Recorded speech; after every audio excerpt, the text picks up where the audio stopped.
All right, so here we are again. This is the video for Chapter 5 in Animal Farm.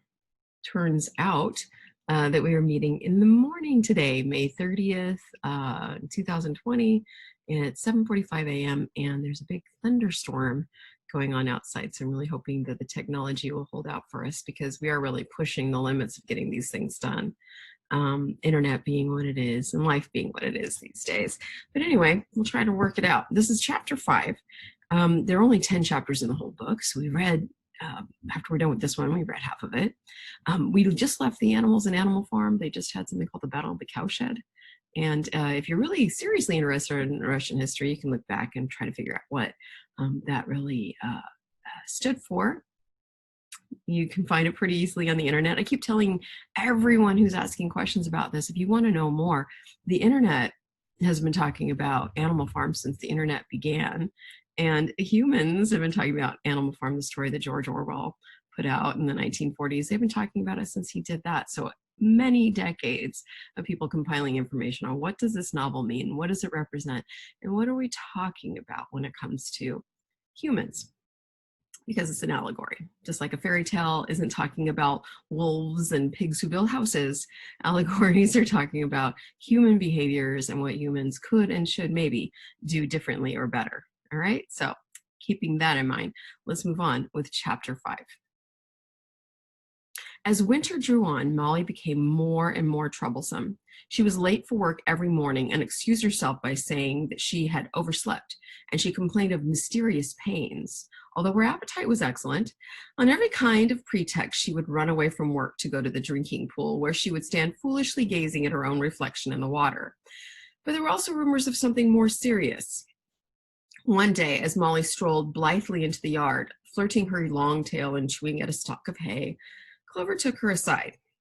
"Molly," she said, "I have something very serious to say to you. This morning I saw you looking over the hedge that divides Animal Farm from Foxwood. One of Mr. Pilkington's men was standing on the other side of the hedge, and I was a long way away, but I am almost certain I saw this. He was talking to you, and you were allowing him to stroke your nose." "What does that mean, Molly?" "He didn't. I wasn't. It isn't true," cried Molly, beginning to prance about and paw the ground. "Molly, look me in the face. Do you give me your word of honor that that man was not stroking your nose?" "It isn't true," repeated Molly, but she could not look Clover in the face, and the next moment she took to her heels and galloped away into the field. A thought struck Clover. Without saying anything to the others, she went to Molly's stall and turned over the straw with her hoof. Hidden under the straw was a little pile of lump sugar and several bunches of ribbon of different colors. 3 days later, Molly disappeared. For some weeks, nothing was known of her whereabouts. Then the pigeons reported they'd seen her on the other side of Willingdon.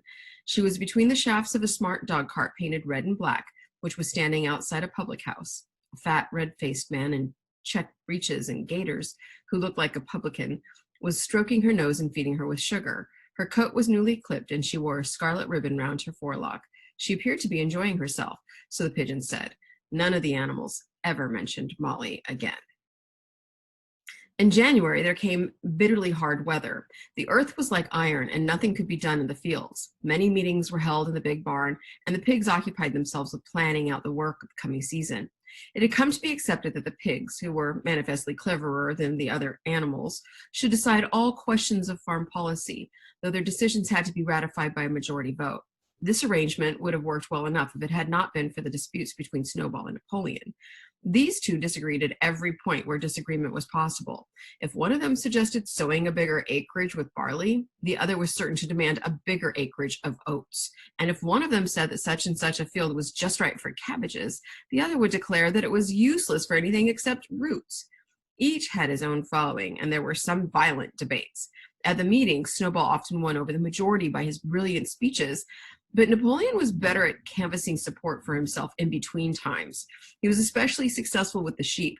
Of late, the sheep had taken to bleating, "4 legs good, 2 legs bad," both in and out of season, and they often interrupted the meeting with this. It was noticed that they were especially liable to break into 4 legs good, 2 legs bad at crucial moments in Snowball's speeches. Snowball had made a close study of some back numbers of the farmer and the stock breeder, which is in quotes, so it's like a journal, which he had found in the farmhouse, and was full of plans for innovations and improvements. He talked learnedly about field drains, silage, and basic slag, and had worked out a complicated scheme for all the animals to drop their dung directly in the fields at a different spot every day to save the labor of cartage. Napoleon produced no schemes of his own, but said quietly that snowballs would come to nothing, and seemed to be biding his time. But of all their controversies, none was so bitter as the one that took place over the windmill. In the long pasture not far from the farm buildings, there was a small knoll, which was the highest point on the farm. After surveying the ground, Snowball declared that this was just the place for a windmill, which could be made to operate a dynamo and supply the farm with electrical power. This would light the stalls and warm them in winter, and would also run a circular saw, a chaff cutter, a mangle slicer, and an electric milking machine. The animals had never heard of anything of this kind before, for the farm was an old-fashioned one and had only the most primitive machinery.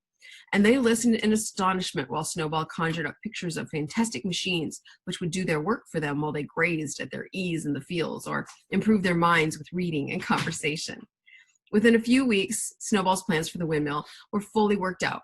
The mechanical details came mostly from 3 books which had belonged to Mr. Jones: 1,000 Useful Things to Do About the House, Every Man His Own Bricklayer, and Electricity for Beginners. Snowball used as his study a shed which had once been used for incubators and had a smooth wooden floor suitable for drawing on.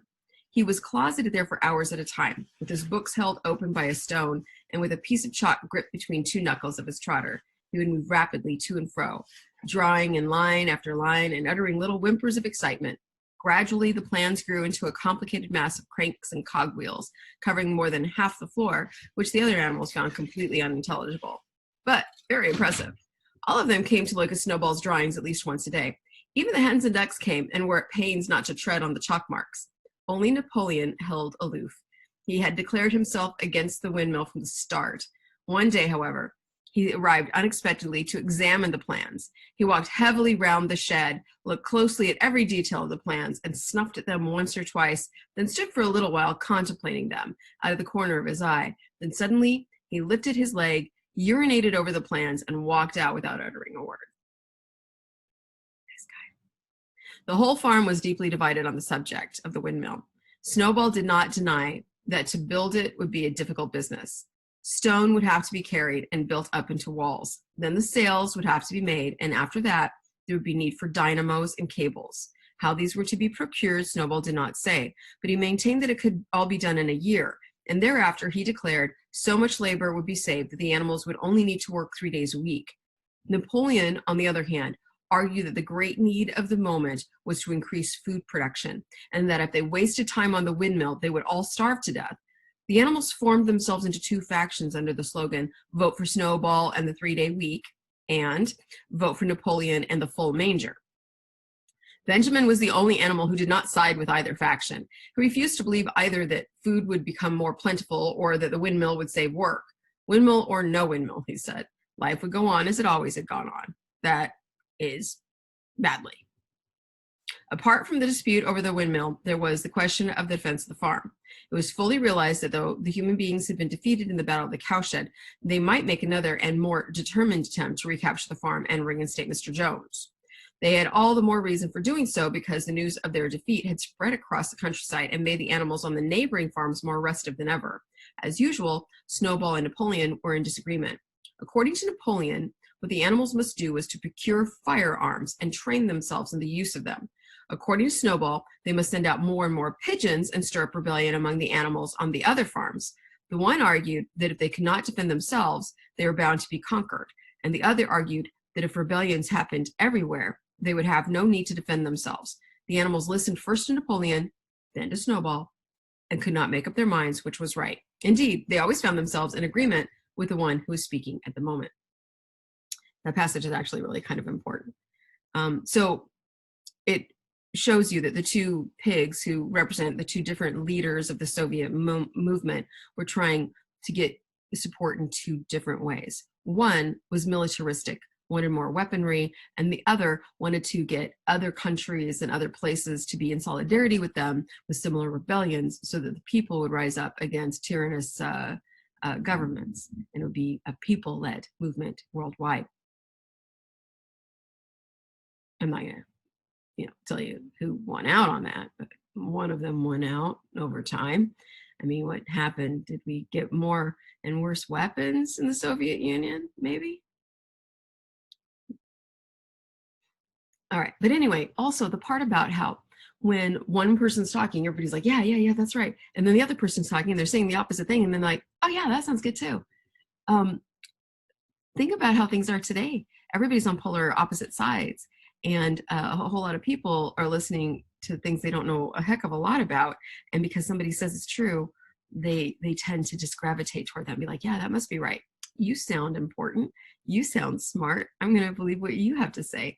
And people don't go and back it up with their own research and make sure they know what they're talking about. They just agree with the person who's talking at the time. Not a good thing. And here, this is a parody of that using animals. At last the day came when Snowball's plans were completed. At the meeting on the following Sunday, the question of whether or not to begin work on the windmill was to be put to the vote. When the animals had assembled in the big barn, Snowball stood up and, though occasionally interrupted by bleating from the sheep, set forth his reasons for advocating the building of the windmill. Then Napoleon stood up to reply. He said very quietly that the windmill was nonsense and that he advised nobody to work for it, and promptly sat down again. He had spoken for barely 30 seconds and seemed almost indifferent as to the effect he produced. At this, Snowball sprang to his feet and, shouting down the sheep who had begun bleating again, broke into a passionate appeal in favor of the windmill. Until now, the animals had been about equally divided in their sympathies, but in a moment, Snowball's eloquence had carried them away.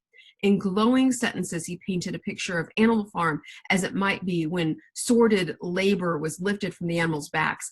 His imagination had now run far beyond chaff cutters and turnip slicers. Electricity, he said, could operate threshing machines, plows, harrows, rollers, and reapers and binders, besides supplying every stall with its own electric light, hot and cold water, and an electric heater. By the time he had finished speaking, there was no doubt as to which way the vote would go.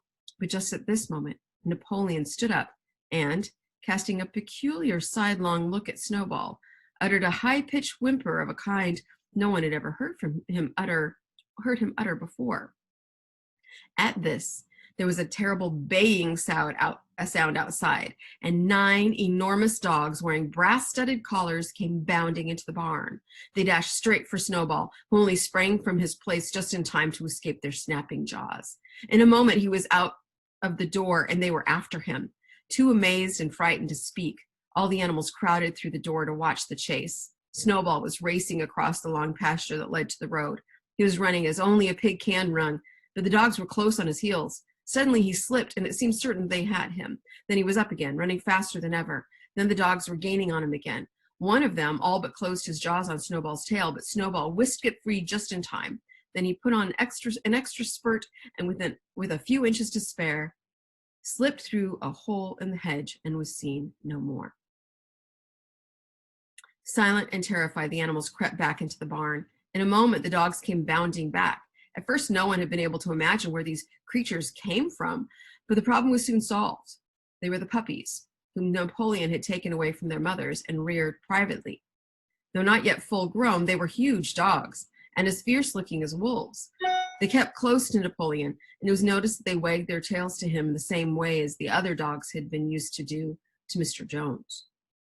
Napoleon, with the dogs following him, now mounted on to the raised portion of the floor where Major had previously stood to deliver his speech. He announced that from now on, the Sunday morning meetings would come to an end. They were unnecessary, he said, and wasted time. In future, all questions relating to the working of the farm would be settled by a special committee of pigs presided over by himself. These would meet in private and afterwards communicate their decisions to the others. The animals would still assemble on Sunday mornings to salute the flag, sing Peace of England, and receive their orders for the week, but there would be no more debates.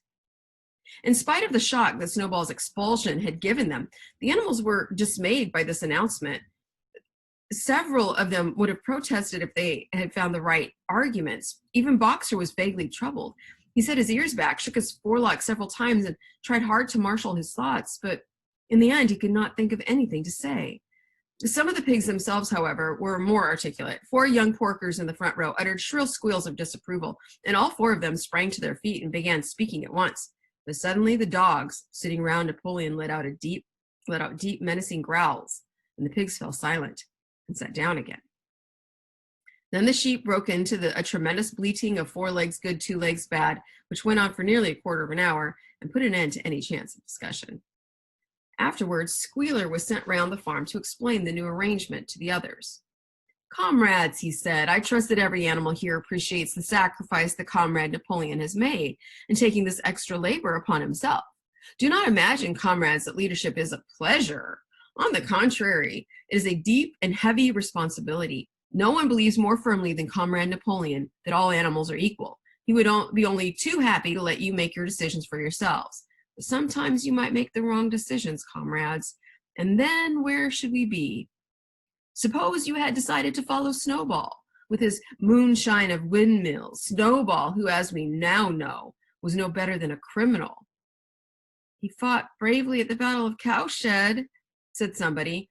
"Bravery is not enough," said Squealer. "Loyalty and obedience are more important. And as to the Battle of Cowshed, I believe the time will come when we shall find that Snowball's part in it was much exaggerated. Discipline, comrades, iron discipline. That is the watchword for today. One false step and our enemies would be upon us. Surely, comrades, you do not want Jones back." Once again, this argument was unanswerable. Certainly the animals did not want Jones back. If the holding of debates on Sunday mornings was liable to bring him back, then the debates must stop.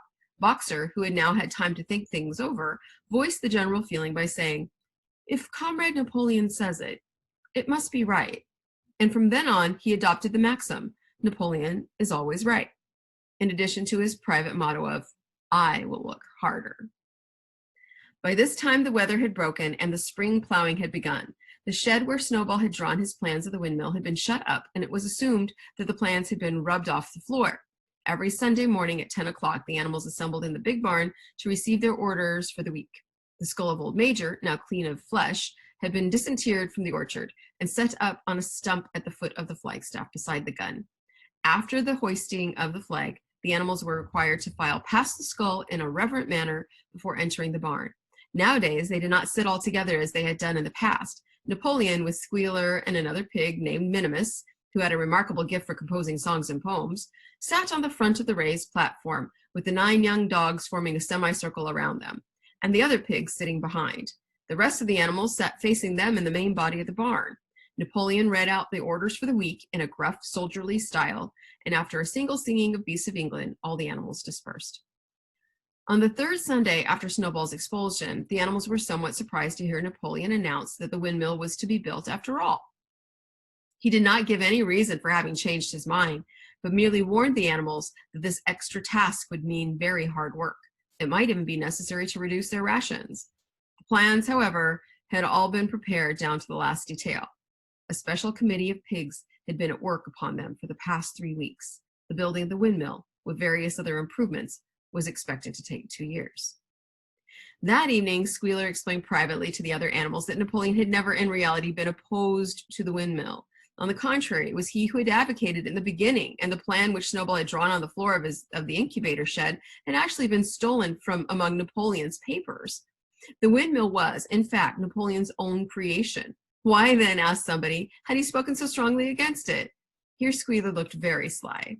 That, he said, was Comrade Napoleon's cunning. He had seemed to oppose the windmill, simply as a maneuver to get rid of Snowball, who was a dangerous character and a bad influence. Now that Snowball was out of the way, the plan could go forward without his interference. This said, Squealer was something called tactics. Let me say that again. This said, Squealer, was something called tactics. He repeated a number of times, "Tactics, comrades, tactics," skipping round and whisking his tail with a merry laugh. The animals were not certain what the word meant, but Squealer spoke so persuasively, and the 3 dogs who happened to be with him growled so threateningly that they accepted his explanation without further questions. This is kind of a really important turn in the plot here for chapter 5. So we're going to talk a little bit about some of the questions in it. All right. So what does Boxer think about Napoleon in this section? And there's a very specific place there where he talks about, well, if Napoleon says it, it must be right.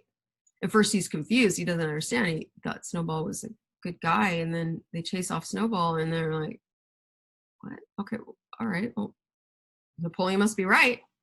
So now he's got two slogans. Napoleon is always right, and I will work harder. Okay. Again, this is an allegory. So that is, you need to be thinking, what does Boxer represent? And the opinions of this group of people or person is what Boxer is portraying, right? And how they changed in the midst of some very specific events. Right. At what point in the novel does the mood drastically change?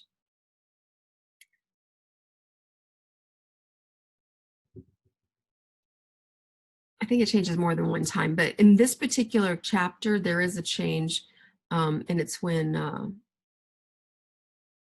well, I mean, Snowball is giving an impassioned speech and everybody's super, super excited, and then what happens? Napoleon calls in some dogs.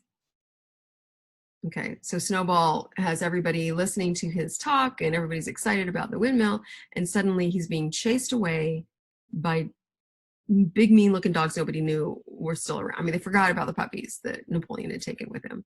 And now they're full grown trained, or nearly full grown trained dogs that jump and do his bidding and chase Snowball off the farm. And that's a big kind of a mood changer right there, right? And it also, like, immediately they say, and we're not going to have these meetings anymore, and done. Okay. We aren't to this part in chapter 7. I think that these chapters, this particular chapter notes thing isn't order as many of them are, so you have to kind of skip around a little bit, and it gives you, and when you do that, it kind of gives you like some spoilers, like what causes the windmill to collapse? The windmill, they just started building that. Who knows? We'll have to find out. And Squealer keeps threatening that Jones is coming back, and there's a question here that says, how do we know that it's untrue? We don't know that yet, but it's a good thing to be keeping in mind as you do the reading. And then they're talking about trade with humans. That's later too. But later down, number 8 says, discuss the main conflict in chapter 5. And so before we lose track of that, the main conflict, of course, starts out with Snowball wanting to build a windmill, and initially Napoleon seeming very clearly to dislike it. He urinates on the plans. I think that's clear. And then in the midst of Snowball trying to convince everybody that they should go forward on it, Napoleon calls in the dogs to chase him away. And then, after Snowball's been gone for a little while, Napoleon reveals to everybody that it was his idea all along, and now they're going to build it again. I hope that you're naturally suspicious, because if you believe everything that the pigs are telling the animals now, then you have to disbelieve things that you knew before. And in the narration of the story, in this kind of sense of, what is true, you have to keep that straight, because the animals aren't good at that. They believe what they're being told in the moment. They believed Snowball. Now they believe Napoleon or Squealer. But the truth didn't change. What they believed changed. That's really important. Okay, the two pigs, and if you've read the supporting materials, you should be able to tell this by now, represent two main figures in Soviet history, and that would be Trotsky and Stalin. Snowball represents Trotsky, who was more of the intellectual leader, and he was making plans for an industrial revolution in Russia to take Russia more into a modern framework, more factories, more industry, and workers' rights, and blah, blah, blah. Okay, really kind of important stuff. It was that time period in history where all the countries around the world that were modern were modernizing the workforce and creating factories and producing things in larger numbers. And he wanted Russia, then becoming the Soviet Union, to be a major force with its economy. Napoleon represents Stalin, and Stalin was more about building up the military and the might of the Soviet Union so that they could be a major power because of their ability to fight. And So he built up the weaponry, and the two of them really fought over who was in control of Soviet Russia, or Soviet Union as it was becoming. And Stalin's folks chased Trotsky away. Trotsky went to live in hiding in Mexico and was eventually assassinated with an ice axe. Yeah, in Mexico.